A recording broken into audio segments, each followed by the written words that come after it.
అబ్బా! ఈ అన్నం వార్చే గిన్నె గురించి నేను వీడియో 2, 3 సార్లు పోస్ట్ చేశాననమాట. ఎన్ని కామెంట్‌లొచ్చాయంటే పాజిటివ్‌గాను వచ్చాయి, నెగెటివ్‌గాను వచ్చాయి. చాలామంది లింక్ కావాలని అడిగారు.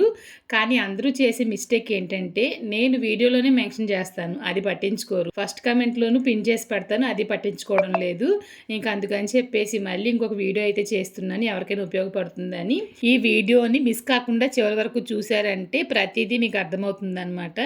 ఇంక మీరు చూస్తున్న ఈ అన్నం వార్చే గిన్నె వచ్చేసి ప్రే లేడీ అనే వెబ్సైట్ నుంచి తీసుకున్నానండి. స్క్రీన్‌లో ఇంక దీని వివరాలన్నీ ఫస్ట్ కామెంట్‌లో పిన్ చేసి పెడతాను. స్క్రీన్‌లో కూడా మెన్షన్ చేస్తాను చూడండి. ఇంక ఇదొచ్చేసి ప్రే లేడీ అనే వెబ్సైట్ నుంచి తీసుకున్న అన్నం వార్చే గిన్నె అనమాట. దీనికి ఈ విధంగా 2 రకాల లిడ్స్ అయితే ఇస్తారండి. అన్నం మాత్రమే కదండి, పాస్తా లాంటివి, నూడిల్స్ లాంటివి వండినప్పుడు వార్చుకునేలాగా ఉంటుందన్నమాట. సైడ్ లాక్ ఇచ్చారు కదా, లాక్ చేసేయమంటే గనక లాక్ అయిపోతుంది. ఇంకొకటి వచ్చేసి దీంట్లోనే మనం కర్రీస్ లాంటివి, బిర్యానీ లాంటివి కూడా చేసుకోవచ్చు అనమాట. దానికొచ్చేసి గ్లాస్ లిడ్ అయితే ఇస్తారండి. ఇది శాండ్విచ్ బాటంతో వచ్చింది కాబట్టి మీరు గ్యాస్ స్టవ్‌లోను, కరెంట్ స్టవ్‌లోను ఈజీగా ఉపయోగించుకోవచ్చు. ఇంక లోపలైతే చాలా వెడల్పుగా ఉందనమాట, ఎక్కువ క్వాంటిటీలో. ఇప్పుడు ఒక అరకిలో బిర్యానీ అనేది ఖచ్చితంగా ఉడుకుతుంది. వెజిటేబుల్స్ కర్రీస్ అయితే అర కేజీ ఖచ్చితంగా ఉడుకుతాయి.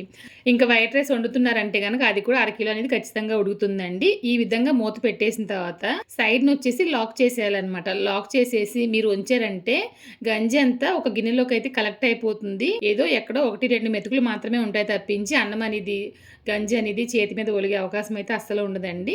ఇంక నేను చెప్పాను కదా గ్లాస్ మూత ఇచ్చారని చెప్పేసి, ఇంక ఇది ఉపయోగించి మనం బిర్యానీ లాంటివి కుక్ చేసుకోవచ్చు అనమాట, కర్రీస్ లాంటివి. ముఖ్యంగా చెప్పాలంటే ఇది ఒక ఆల్ ఇన్ వన్ మల్టీపోర్ట్ లాంటిదండి. ఇంకా దీంట్లో ఈరోజు నేను పాస్తా ఈ విధంగా తయారు చేయాలని చెప్పేసి చేసి చూపించబోతున్నాను. దానికోసం గిన్నెతో నీళ్లు పెట్టి 2 కప్పులు పాస్తా, కొంచెంగా ఉప్పు, కొంచెంగా ఆయిల్ వేసి బాగా ఉడికించాలండి హై ఫ్లేమ్‌లోను. తర్వాత వార్చేస్తున్నాను అనమాట. మీరు స్క్రీన్‌లో చూస్తున్నారు కదా ఆ విధంగాన.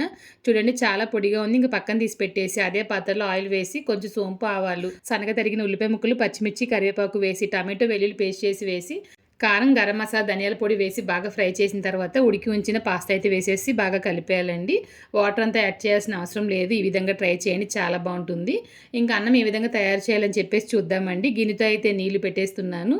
నీళ్లు బాగా మరిగిన తర్వాత ముందుగా నానబెట్టి ఉంచిన రైస్ అయితే అందులో వేసేస్తున్నా. వేసేసి హై ఫ్లేమ్లో పెట్టేసి బాగా ఉడికించిన తర్వాత వార్చేయడమేనండి. చాలా ఈజీ. మీకు ఈ ప్రోడక్ట్ కావాలనుకుంటే కనుక స్క్రీన్లో నెంబర్ మెన్షన్ చేశానండి. నా కూపెన్ కోడ్ ABI5 ఉపయోగించారంటే కనుక 5% డిస్కౌంట్ ప్రతి కుక్వేర్ పైన ఉంటుంది. ఇంకా చూసారంటే రైస్ అయితే చాలా పర్ఫెక్ట్గా రెడీ అయిపోయింది కదా. మర్చిపోకుండా ఫస్ట్ కామెంట్ కూడా చెక్ చేయండి ఒకసారి. ఇంకొక విషయం చెప్పడం మర్చిపోయానండి. ఈ ఒక్క సైజు మాత్రమే కాదండి, వాళ్ళ దగ్గర చాలా సైజెస్లో అవైలబుల్గా ఉన్నాయి. ప్రతిదానికి 2 మూతలు అనేది ఖచ్చితంగా వస్తాయన్నమాట. మరి అస్సలు ఆలస్యం చేయకుండా ఒకసారి కాంటాక్ట్ అయ్యి చూడండి. ఇంకొక వీడియోలో మళ్ళీ కలుద్దాం. Thank you.